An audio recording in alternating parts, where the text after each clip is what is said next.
All right, hello and welcome, Constant Sports fans and friends. We're thankful for another episode here. I think this is episode number 70 coming up, and we have an exciting guest on the inside of kind of the mindset industry, the elite performance business and sports industry, and we're going to kind of chop it up with Shae McLean. So thanks for joining us today, Shae. Yeah, I'm so grateful to be here. Thank you for having me, Connor. I have been looking forward to talking all things sports, but yeah, like you said, mindset and all the things inside sports and what that looks like. I was born and raised on an ice rink, so I know what being an athlete looks like on and off. Yeah, I just want to kind of pick your brain and dive into it. Yeah, for sure. And I guess we'll start kind of as you laid out there, kind of growing up on the ice rink, playing hockey, being an athlete and whatnot, kind of how that led you to where you're at today. Because obviously being an athlete is going to give you a little bit of an insider's advantage when working with athletes and high performers. So what did that, do growing up and then playing, I guess, hockey and, being an athlete? How's that transformed you? For sure. I think where my passion really came in was when I was in college and I realized that sports in general, this thing that I did my entire life, it was my entire identity. Shae, the hockey player, Shae, the athlete, Shae, the jock chick, like every name you name it, I was probably called it. And it became my identity. And in college, which was now almost 6, 7 years ago, I realized this is becoming a job for me, sports. And I got lost in the game. I got lost emotionally in how I viewed sports, how I viewed my collegiate career. Outside of that, did I even want to play anymore? I lost the spark, is kind of where it all began. And throughout college, I loved every second of playing, but I realized that the biggest battle for me as an athlete was my mindset. I was up and I was down. My emotions were so invested to the game that I took it to the extremes. Bad game, bad shift, it was over for me. And I had issues with coaches even throughout my career because I didn't know how to handle and deal with my emotions. How can you set and leave those emotions at the door before you get on the rink? But we could say that in any department of life. Right. So this kind of circles into me building SCNA high performance, where it's something we've been chipping away at since I graduated college. I went off unconventionally and did a lot of different things, became an entrepreneur, and started building a team of people who understood in the sports world, but also just high performers, that niche of individuals. How can I unwire my thinking patterns and my emotions tied to my thinking patterns to rewire them and start again? And that's where SCNA comes in. Perfect. Well, and kind of touch on that a little bit, but as far as you mentioned when you're an athlete, you kind of you're all in on being an athlete, and that affects the rest of your life. But how can athletes and even business people kind of leave those baggage or whatnot, for lack of a better term, kind of at the door and then go into kind of their field? Yeah, I think it starts with learning how to manage your emotions firsthand. And when retire as a college athlete, even if you go pro, there's a day that your time is going to end and you're going to embark on other things like business. It correlates so well over to business, from being an athlete to an entrepreneur or just a strong person in the professional field. You know how to step up to the plate under pressure. But are you still taking care of your mind while doing all of these things? High performers go till they burn out. And I was one of those, not only athletes, but even business owners early on. I burnt myself out to the core. And I realized that that was the biggest separation for me hitting the next level as a high performer. Not just about resting and sleeping, but taking intentional time to, I'm going to use this word a lot today, but unwire your emotions, your thinking, your day, unwind from everything that's going on to get back to, okay, this is where I'm at. This is where I want to be. What isn't and isn't working for me throughout my thinking? It all goes back to that. So Is there a lot of they say like meditation, mindfulness, time outside? What's kind of the I guess go to, like for me it's like the time outside in the mornings. I feel like it's pretty good way to start the day, get the mind rolling. But what's kind of I guess it's probably different, but like the go to kind of I guess mental cocktail, so to speak. For sure. It's different for every single vessel, I believe, walking out here on this earth. I know that there's certain things, though, that all of us can fuel from and infuse our body with to calm down. The silent present moment is the quickest way to get there. But even when you're sitting there, even clients I work with now, and we'll dive into strategy and stuff later, but they can sit in a room and it's quiet, but they can't quiet their mind.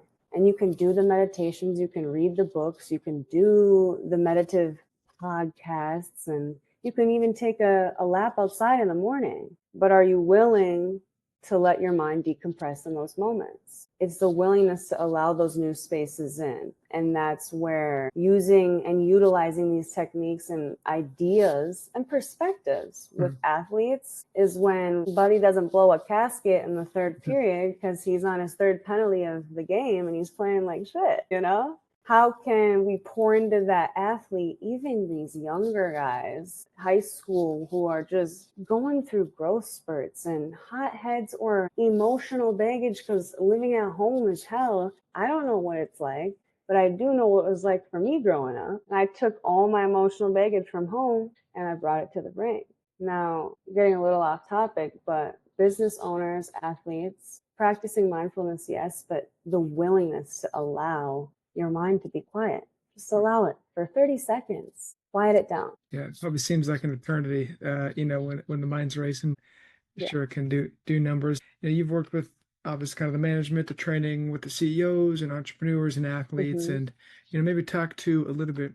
You mentioned it, but kind of a strategy on with the CEOs, the entrepreneurs, and the athletes, and how they can obviously it's probably different for each one, kind of strategy wise. Each client's going to be different, but like the overall kind of case study, you could say, as we're trying to prepare for a game or prepare for a big meeting. Yeah.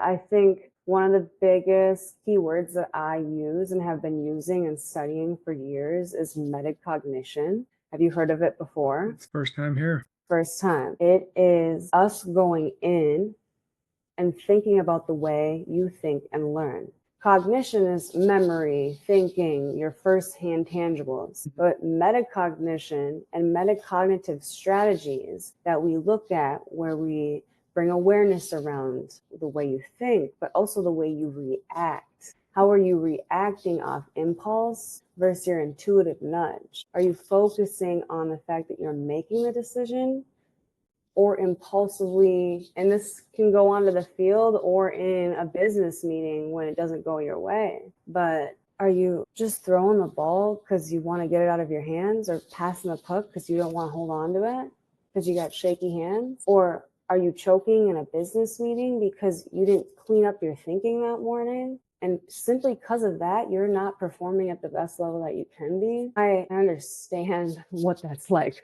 firsthand.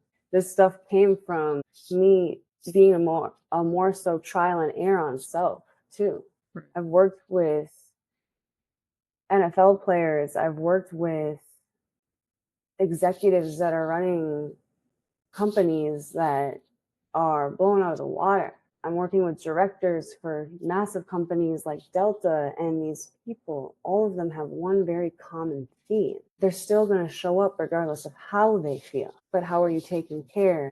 Are you caring in general about how you feel? Because that's the key. I think it's, yeah, you mentioned kind of showing up. I feel like that's a common theme with the success, the ultra successful or whatnot, is even if they don't want to do something or they don't want to do X, Y, or Z, they still show up. They're still showing up for, themselves, and also, right, every day. It doesn't matter. So I think that's a good kind of jumping point to, how, I was gonna say, examples of transformations, you've kind of seen through your coaching, but I would assume kind of that's one of the key pillars is just showing up and continue to kind of move forward day by day. Yeah, it definitely is. I really have learned the toughest lessons. I've been taking L's for years. I have been sacrificing everything, leg and an arm, to make this business just build its foundation. I've been building a team of people. Thurman is even a great example of how we connected, but I've worked with him for years on just team building. And when you are a high performer, even if you're a top athlete on any team in the country, how are you helping build your team around you? How are you constantly pouring into everyone around you making them feel seen. And that's kind of where SENA started, just with like the bare basic values of, okay, I know I want to do this, I know I want to do that, but I really know my value as a woman in the business field, in the sports world, and it's to empower the people around me. That's the type of player I always was. We're going to laugh in the locker room and get some dancing going, but we're also going to go out and kick ass. Yep. You can do both. Yep. And it's the same in business too. Everyone's so uptight all the time. We got to loosen up a bit, and that starts with just cleaning it up in the mind, you know? I like that one. I think especially in sports, and there's a lot of similarities with teams, right, in business, but kind of that camaraderie and you building the, whatever they call it, the brotherhood, right? Football, the Yeah. sisterhood, the type of thing. Like building that up, I think is key. And especially you've probably seen this with athletes nowadays in the college space. There's a lot of transient with the kids hitting the transfer portal, and you hear a lot of the coaches and administrators saying, the biggest success, right, is that we can all kind of buy into the approach or the philosophies of the program. So I think that kind of goes in hand to hand with what you're saying, getting everyone on the same page, getting everyone on the same boat and going in the same direction. I think is makes a big positive, right, in a team, in a company, etc. Yeah. And that directly correlates to leadership too. Whether I'm talking about how I lead my business and my team, or you're talking about an athlete leading a team, everything stems from leadership. Even if you're working in a restaurant behind a bar, you got your bar back, your bartender, all these things. I bartended for years to help fund my business. And the thing is, a good night like that, when everyone's making money, everyone's just spot on. Even the managers walking around happy. It stems from the leadership. It stems from setting the tone at the beginning of the shift, the beginning of the game, the beginning of your business meeting or working with your clients, but the beginning of your day. Yep, no doubt. And I think that, it's a great kind of reminder, especially people can get bogged down in their schedules and in their, whatever they're doing, but to kind of remember that, it all starts kind of at the beginning, kind of set your day, set your plan going forward. And speaking on kind of setting a plan and building a foundation, I want to touch a little bit about, kind of you building your business and entrepreneurship. And, so what was it? You said you've been doing it for a few years now. So what's been like from start to kind of where you're at now? Some of the trials, some of the roadblocks. Yeah, it is. And I will be blunt about this, but it has been almost hell for the last 2 years specifically. We made it to year 5. It's a blessing, But entrepreneurship has been the hardest, hands down, thing I have ever done in my life. And I wouldn't trade it for the world. I wouldn't. But I do think sports and being an athlete my whole life literally built me for this moment of running my own business, because I love to be able to operate every day how I want to operate. Now, you might have to have the side gigs for a few years. You might have to find ways to get investors and build clientele and relationships with people who see what you're doing. It's not going to happen overnight. About 7 years ago, roughly, I had just graduated from St. Thomas, played hockey. In 4 of those years, we went to almost every MIAC championship and then hosted the Frozen Four for the first time ever. We were number 1 in the country the whole year. And I ended up actually slicing my right leg open that year too. We have an artery in our right leg, this close to just absolutely out. We almost bled out. Well, I almost bled out. We had to shove a towel in my leg. And I'm bringing all this up because I literally almost died from playing hockey. This big identity to who I thought I was. And everything started to shift. Like I had said at the beginning of our conversation, colleges when the downloads started trickling in. I sold all my stuff after I graduated. I had 1 suitcase to my name. And I ended up moving to Florida for a little bit. Had no clue what I wanted to do, quit everything, saved up all my money that I could for months working at bartending gigs and whatever else. And then I moved to Mexico for like 9 months. And I kid you not, I was broke, lost, confused. But one thing I did have during that 9 months of, it was like a soul searching vibe. And I was blessed to be able to do it, but I had a vision for the first time in my life. I wasn't just chasing some vision that was for somebody else. I love to play sports, don't get me wrong. But there's so much more to life. Like being able to get the downloads that you want to build the business, and you can build whatever business you want. Johnny or Jimmy did it, so why can't you? It's literally that simple. At the time, I didn't believe in myself at all, though. I was like, oh, okay, let's just throw the towel and see what happens. 5 years later, almost here, we're on this podcast. But SCNA started from me wanting to help athletes and high performers recreate their story with their mind and their body. I was really big on the body piece because I had a lot of issues as an athlete and being a woman my whole life with my body. And it wasn't until I became a high performing fitness trainer where I learned how important it is to recreate how you view and feel within your body. Preach that to all my clientele now. Athlete, executive. I mean, I'm training an executive right now. She called me last week. I need you 4 times at 4:30 a.m. this week. Let's go. I've been up at 4:30 every day this week. It's been great. But that's where, our value lies in SCNA. We're constantly putting people in a position to feel empowered and recreate their story. She's been out of the gym for about 2 months. She had some travel going on. She kind of fell off. She's right back in it. You can always recreate your story every single day. And I had to do that for myself because I, at one point, didn't even know if I wanted to be here anymore. Years ago, I was so lost because I wanted so much more for myself than just being some jock chick who's enlightened or something. That's what my business mentor always calls me. And he's like, you're just some enlightened jock chick. And I'm like, well, I guess we can run with it. You mentioned kind of the journey going on and also some of your clients, but what's it been like, in the past several years, kind of building up that clientele? I'm sure it's a lot of rejections and things like that, but as you've been building up your business, specifically with those clients, and then obviously, creating those relationships was probably key, right? Kind of the first initial meetings and whatnot. Yeah, for sure. I think this goes back to team. Like I look at my clients as a team because every day you show up, you give me the opportunity to show up and get better at my job. And that's huge.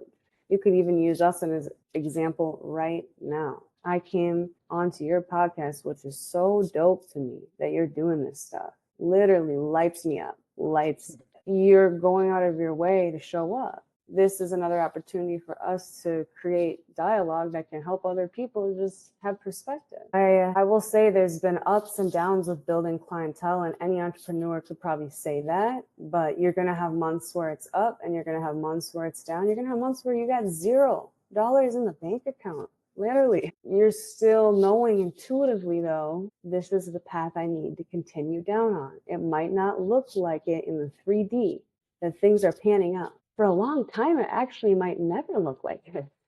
But I truly do believe that everything conspires for you to align with the next piece to your levels. And I can say from every connection to every conversation to every intuitive nudge I had to say, go here, go there.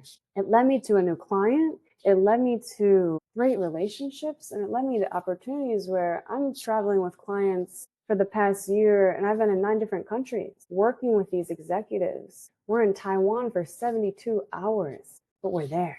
Yeah. And never in a million years, Connor, would you be able to get me to believe I'd be living this type of lifestyle. But it came with the absolute tenacity and grit and drive to just keep chipping away, just like you would to get better at hockey or get better at basketball, whatever sport you play. It's chipping away, and success is bestowed upon you. Opportunities are bestowed upon you. You can't miss it. And I'm a testimony of that. Yeah, well said. And I think that, you mentioned kind of bettering yourself, kind of building your own foundation. What are some things, whether it's books, shows, literature, whatnot, that you kind of do, or you kind of, maybe show some of your clients, like, hey, you should start incorporating these habits or these fundamentals into their lives to kind of, get better? Yeah, I call them focus maps right off the bat. It's something that I've been creating for myself since I was in high school. It's also a tool that I utilize one-on-one with my clients every week. If we're doing 6-week development courses, whether it's a acceleration course you're taking with me, whether you're just doing management and we're checking in 45 minutes once a week, we're creating focus maps. What that looks like, just a piece of paper broken down into 4 sections. You write personal, professional, finances, other. That's it. And every single day you focus and you write down in each of those squares, what do I need to get done in these departments? What bill do I need to pay even in my finances? Other, did I put a note to call my doctor's office because I haven't been to the doctor in a year? You know, stuff like that, where it's not a checklist. It's a focus map of all the things you need to just focus on. I really push all of my clients to step away from checklists and I gotta get this done. When you put yourself on that frequency, you instantly already resent it to some extent. I don't care who you are. You can't tell me when you make a long checklist of things you have to do, you don't want to do half of them. Yeah. And even if you have the intention to do it because it's going to help whatever you're doing in your life, what project, whatever, it's still procrastination. I procrastinate every day, but I always get it done. It's a good example that people can use, and it's the little routines and the little habits that you keep doing on a day-to-day basis that all add up. I like it. No, yeah, I like is a focus map. You should trademark that and should, right? for people to start stealing that idea. I like that a lot. Yeah. But I guess that kind of goes into the transformations of, the clients and people themselves, right? And kind of building, like you said, the team and your company and the overall business landscape of things. But as you kind of grow and build out the company and the brand, what is kind of next steps? What's on the horizon for you and your team? Yeah, so much change is happening right now.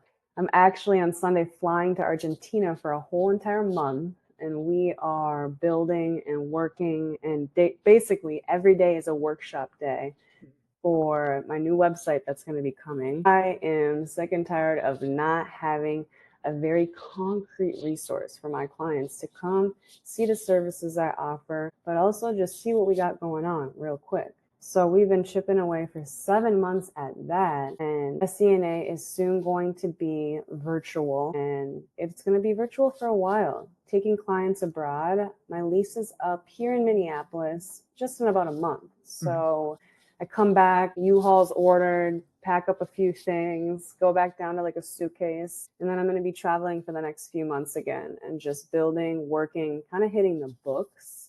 Because I've been having my head down building from all the books I read and studied and used for years. I just picked my head up about 7 months ago and realized, wait, we didn't make it. It's not like that, but we did this. We built a foundation. We built a team. I have such a great team, and shout out to all of them for helping me consistently build on socials, in the gym, just in life. It's the team thing. I'm going to keep bringing that up too. But if you have a solid team in your corner, you can build a business so quick. It's actually crazy. Right. It's all about the people. That's it. That's literally it. And everybody can just do their part. And my goal is to be able to pay all my people as much as I can. This is just off them being creative and doing what they want to do. That's what this is meant to be. I was just chosen in this life to build this creation that's unique to me, just like you're doing for you. Right. Yeah. I like that a lot. I like the kind of overarching theme. I feel like is kind of, going within yourself and building it and kind of extracting it and, kind of putting these things into life, I guess, itself, right? Building, what's inside of us. And before we kind of close or whatnot, are there any topics or things that, you want to close us out on or that we didn't touch on that you want to kind of share to the audience and viewers? I don't have many topics. I will say the only way through the hard shit is to go through it, to get on the other side, which I was fighting the struggle for years trying to build a business. I also fought the struggle for years being an athlete, wanting to play in college, and I would do anything just to go shoot pucks, but burn myself out to the point I didn't even want to look at a puck for weeks. You still have to go through the hard shit, and you got to shoot 100 extra pucks than buddy next to you, because that's literally what it comes down to. And the only way through is through it.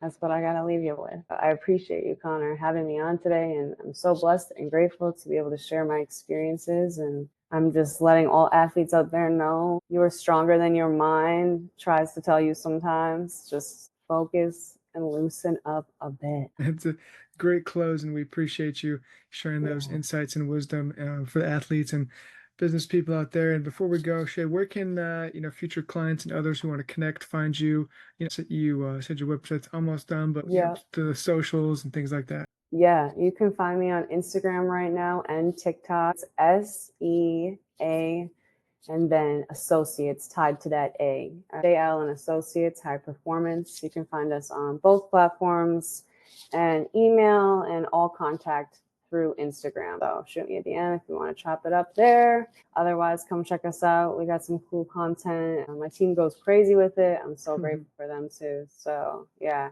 thank you again, Connor. I appreciate you. Yeah, of course, anytime. And so, like she said, listeners, viewers, make sure to check that out and drop a line. And thanks for all those who tuned in and listened. And this has been another episode of the Constant Sports Podcast. We'll see you next week.